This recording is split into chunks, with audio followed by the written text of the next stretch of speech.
Oh, Lisa, let's be thorough this time, okay? We'll be on a long trip for 6 days. You've got plenty of time. Make sure you clean thoroughly. Looks like you can get plenty of housework practice. Go for it, Lisa. Understood. I will make sure to clean thoroughly. Several days later. Hey, what's going on? We can't get into the house. I figured as much. What does that mean? What is this, Lisa? What did you do? Explain. Where are you right now? What did you do while we were on vacation? My name is Lisa, a 30-year-old part-time housewife. I've been married to my husband Henry, who's 4 years older than me, for just under a year. You could say we're still in our newlywed phase. I had dreams of living a sweet life with just the two of us. That was the plan, until we got married. After deciding to get married, we purchased a house and started living together. At first, everything was going well, but then we ran into a problem. Lisa, what's for dinner tonight? Honey, what did we have for dinner last night? We had curry last night. It's summertime, so something light would be nice today. Something light, got it. The problem we encountered was that my in-laws started living with us without our consent. We never discussed living with my husband's parents. We bought the house intending to live there, just the two of us. And yet, without a word to me, my in-laws decided to make themselves at home. At first, they just came over and stayed on weekends, but it escalated and they brought their own furniture and started acting like it was their house. It'd be nice if my husband said something, but with him saying things like, Mom, are you feeling the summer heat? Are you okay? Dad too? I'm worried. I don't hold out much hope. I didn't realize until we got married, but my husband acts like a child in front of his parents. He has no opinions about his parents living in our house without our consent. I've tried talking to him about it when it's just the two of us. Hey, I didn't hear anything about your mom and dad moving in. Our house isn't big and we won't have enough rooms when we have a kid. What are we going to do about this? You need to explain and get them to move out. All my husband had to say was this. What are you talking about? We can just move if we have a kid. I think mom and dad would be happy to live with their grandchild. I'd be happy to live with everyone too. Not only does my husband not see any problems with his parents living with us, but he seems to be happy about it. It's hopeless. I gave up on having my husband explain to them. I blame myself thinking, why didn't I realize this before we got married? My husband lived with his parents until we got married. I only visited his parents' house once when we went to introduce ourselves before the wedding. So I had no idea what his lifestyle was like. I had no idea he was such a mom's boy and a daddy's boy. Living with his parents, all of a sudden, is stressful enough. But there's even more piled on top of that. Hey, Lisa, there's nothing I can eat for dinner today. Can you make something else? Isn't fish, boiled vegetables, greens, and soup okay? I'm not in the mood for fish. I wanted meat today. My mother-in-law is acting like a princess. She's always had something to complain about, this or that. I don't have any meat right now. Oh, is that so? Let's order delivery then. My mother-in-law started ordering luxurious hors d'oeuvres, not the sort of thing one would usually order on a weekday. It's fine if she wants to splurge with her own money, but... hello. I'll take one of those luxurious hors d'oeuvres. Yes, you can charge it to the usual card. Huh? My mother-in-law had registered my card without my permission. At first, I was shocked, and I asked why she would do such a thing. Because everyone will eat if I order, right? It's everyone's food expense, so it's normal for you to pay, right? She said, brandishing her own theory. Sure enough, if my mother-in-law orders too much food, everyone has no choice but to eat it. I reluctantly eat as well. But why should it be taken for granted that I bear the entire burden? I can't understand my mother-in-law's thinking at all. And my father-in-law is quite a character too. If you're a wife supporting a family of 4, you have to prepare both meat and fish. Everyone might feel different, right? This is exactly why modern women are so... Oh boy. No, you're the biggest oh boy here. Of course, my father-in-law doesn't scold my mother-in-law for her whims. On the contrary, he seems to agree with her and blame me, pushing his stereotypical views onto me.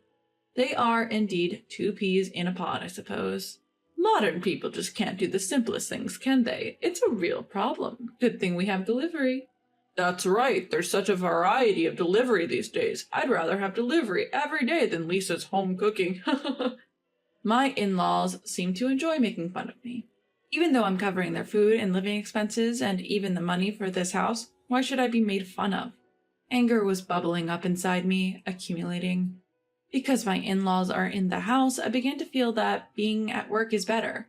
Fortunately, my work was going well and there was talk of a promotion. I was asked if I wanted to be a project leader and I accepted both. I figured that if I kept busy, my stress from home would lessen. The days when I can't prepare meals have increased, and if my in-laws order delivery, it can't be helped at this point. I prioritize getting away from my in-laws. As a result, my overtime and weekend work increased, but I was lively because there was a sense of fulfillment. Just when I thought I could somehow manage, something happened. On Friday night, I came home after working overtime, and the house was completely dark. It was strange that my husband and in-laws weren't there. It's too early for them to be asleep. As I entered, wondering what was going on, I found a piece of paper on the table. It read, "We're going on a trip. We'll be back on Sunday." What? I hadn't heard anything about a trip. What made me even angrier was that the room was cluttered with delivery containers and bottles of drinks. It's typical for my in-laws and husband not to do housework or tidy up, but they could at least throw away the trash before leaving. I was so angry that I raised my voice. No one was there to hear me. Feeling hollow, I picked up the trash and started cleaning. I sighed as I stuffed the bags with trash. Suddenly a thought crossed my mind. Where the hell did they get the money for a trip? A chill ran down my spine.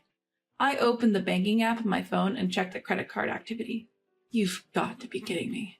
A few $1,000s were charged from a company that appeared to be a travel agency. I tried calling my husband in panic, but there was no answer. Holding back my urge to throw the phone in anger, I decided to check my husband's social media accounts, and there it was.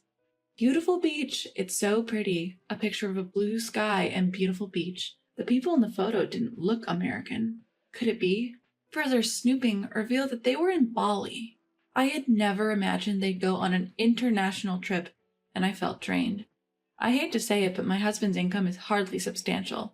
The main source of income is my salary. I have been trying to save as much as possible because I was worried about the future. That was until my in-laws came. The thought of my husband, along with his parents, using my money to have fun at a resort made my anger uncontrollable. All the vague stress I had been feeling started forming into clear words. Why? How? What were they feeling? Until when? Thinking about the future seemed endless. I decided that I needed to do something about this life. My husband and in-laws returned from their trip slightly tanned. I was very irritated seeing them, but I said nothing. We had such a good time. Going abroad is definitely worth it, and the cost for food and stay was cheap too. That's what my in-laws were saying. I held back my urge to ask who they thought was paying for all of this. Let's go again, Dad, Mom. My husband talking with his parents seemed so immature. He was like a child begging for a summer vacation trip. At the age of 35, no less. Seeing him like this, a feeling of disgust towards him started to well up inside me. I was preparing dinner in frustration. Calm down, just focus on the cooking, I muttered, moving my hands mechanically. Then, oh my, there's so much dust here, my mother-in-law remarked. She was running her fingers over the leaves of a houseplant. That's not good. My father-in-law muttered that, giving me a fleeting glance. I didn't take Lisa because she had housework to do, and you didn't clean? What kind of day off was that? My husband took the opportunity to criticize me. What? I couldn't help but ask again. Because if you had done your housework properly all the time, I would have taken you on the trip. I didn't invite you because I was thinking about you with all your housework. Aren't we all, me, Dad, and Mom, considerate? My husband said this with a straight face. Thanks for your thoughtfulness, I replied, suppressing my anger. My face twitched, and I turned my back under the guise of taking ingredients from the refrigerator.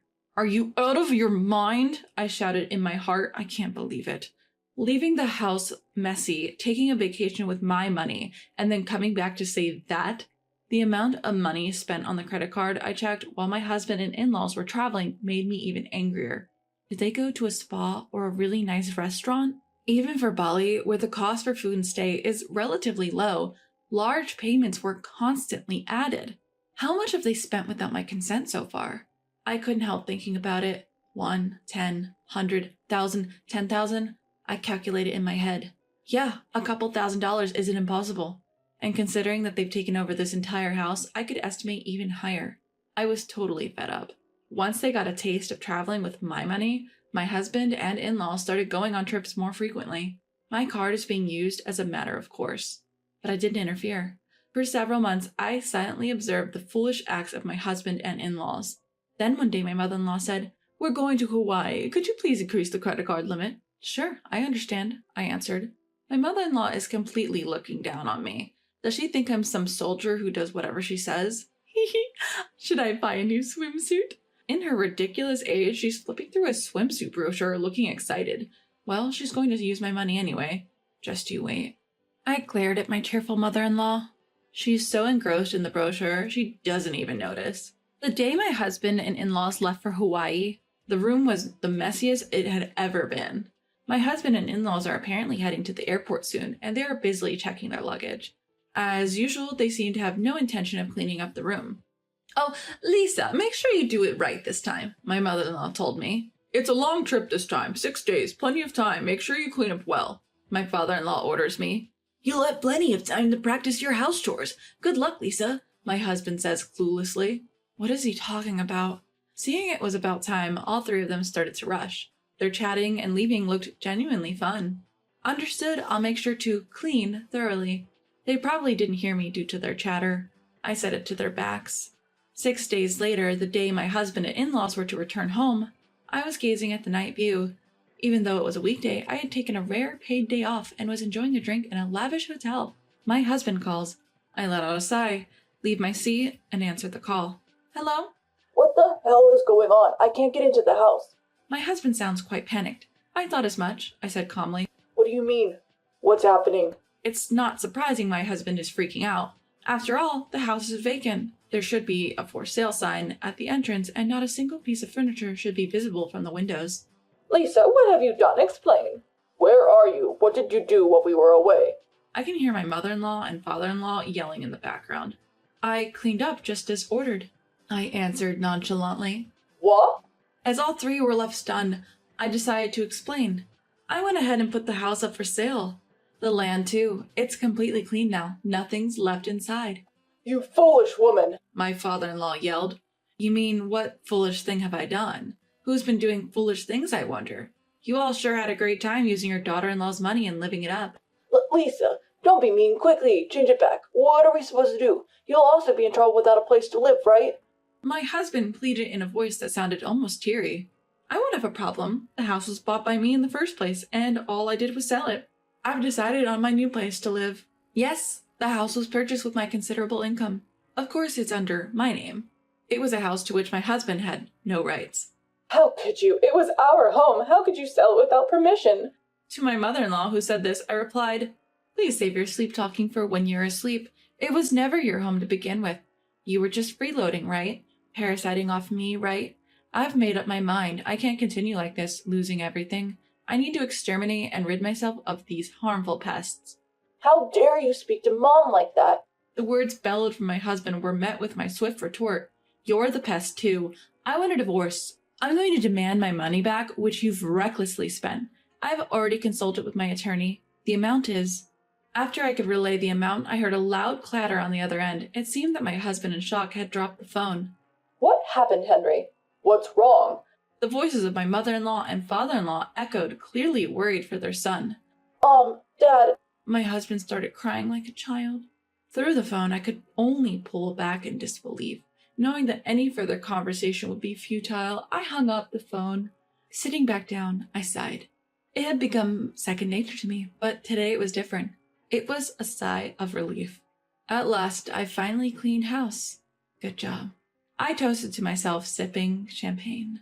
My husband and in-laws seemed to have no choice but to return to their family home. Well, they had nowhere else to go after all.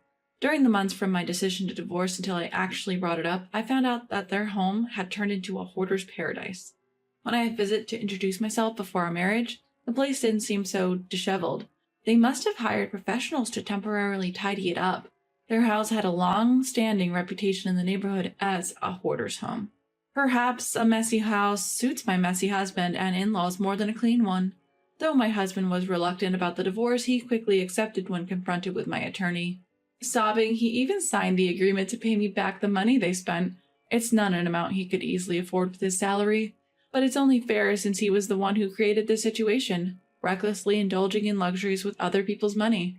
And so, I managed to completely sever ties with my troublesome family. However, I must regret the fact that I married such a man in the first place. Before we got married, I somehow managed to spin his troublesome traits in a positive light, finding him charming and laid back despite his age. Maybe I was too desperate as I approached my 30s. While occasionally venting about this to my colleagues, I go about my daily work. Will I be single forever from now on? You're still young. Don't say things like that. I appreciate the subordinates who play along with my complaints and jokes. You're right, I shouldn't give up hope. That's right. Would you consider someone younger? Was that a joke? Looking up, I see that my subordinate's face is serious. Don't hoard unnecessary things. Cleaning is important. But maybe, just maybe, I don't need to give up hope. These days, I find myself pondering such things.